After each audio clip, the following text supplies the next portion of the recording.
Mono kita kang ngrameksa ing wengi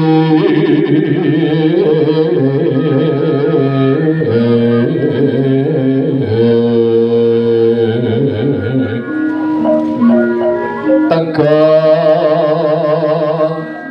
ayo poteng lara foto ing dilai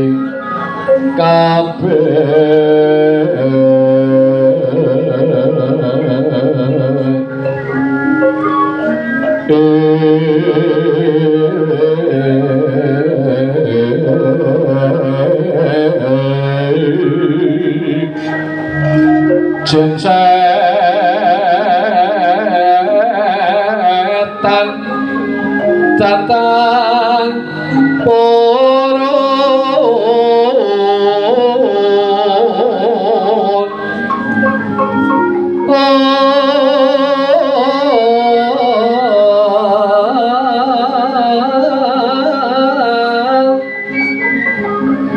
paneluhan tanonolani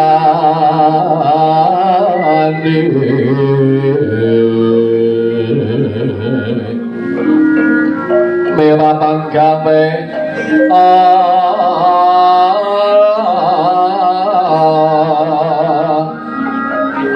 konane wong lopo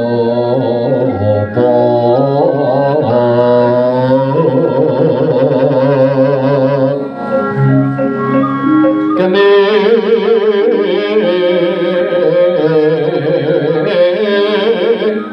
atmatrata maling atau tanpa cedak ring kami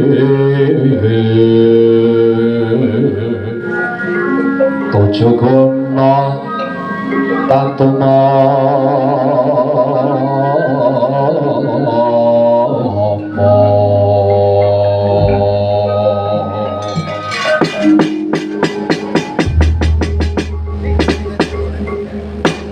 ana wahyu niba enjan ana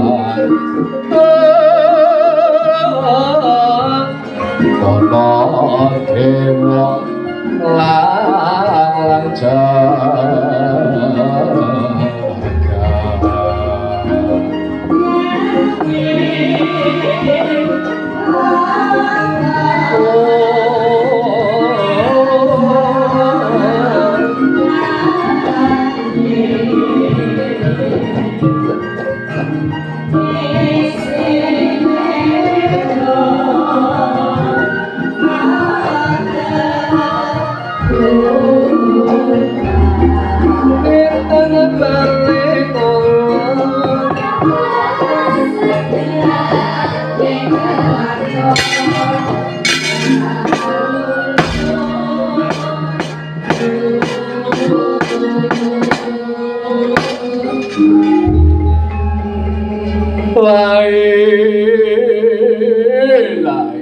begegek sadulita hama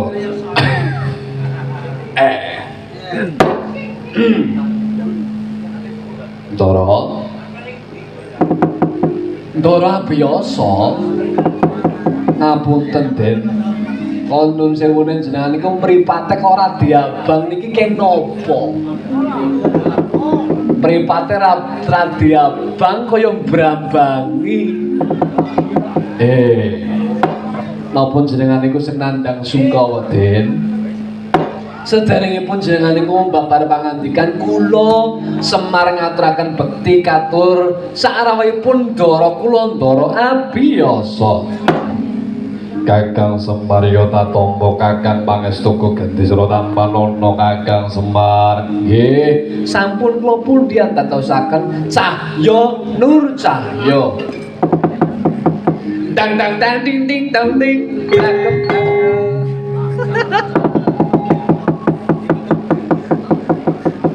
apa-apa ya men kowe pelanggaran wong tua lagi omong mesti diselani kowe reng. Panjang umur kowe ya reng, uli-uli arisan kowe ya reng. Ngapa-ngapane. Kayak ketok bae. Muncul dadakane wong tuwa iki wis kagetan, wong tuwa ngerti apa ora? Wis beser, mripate lamur. Kagetane iki ya tambah. Iyalah. Etok bae mutu. Kala ngaturaken bekti ndara-ndara abiyasa ing sampun kepareng rawuh wonten rampok ipun Kyai Semar mriki. Nala garing tatama pangestu Gusti Sura Tampanono. Kula pitra kantong bola ngaturaken bekti ndara. Ya. Kula pun bawor ngaturaken bekti kidhen darane darah abiyasa ya. Petro apa dene bawor tatama pangestu Gusti Sura Tampanono ya ipun dawa sami-sami. Inggih dadapun disenggot dadosaken radaging kayuwanan. Ya jangan sekali-kali rebabe dioper aring Bapak Drajit kepengen kaya ngapa rebabane. Oper ki. Pripun Tara? Dina saiki Kakang Semar aku agen longso kang dadi rasane ngati Kakang. Saben dina diuman-uman saben dina kowe mohanane mung luput kelawan Kanjeng Rama Prabu Sentanu Kakang Semar. Oh.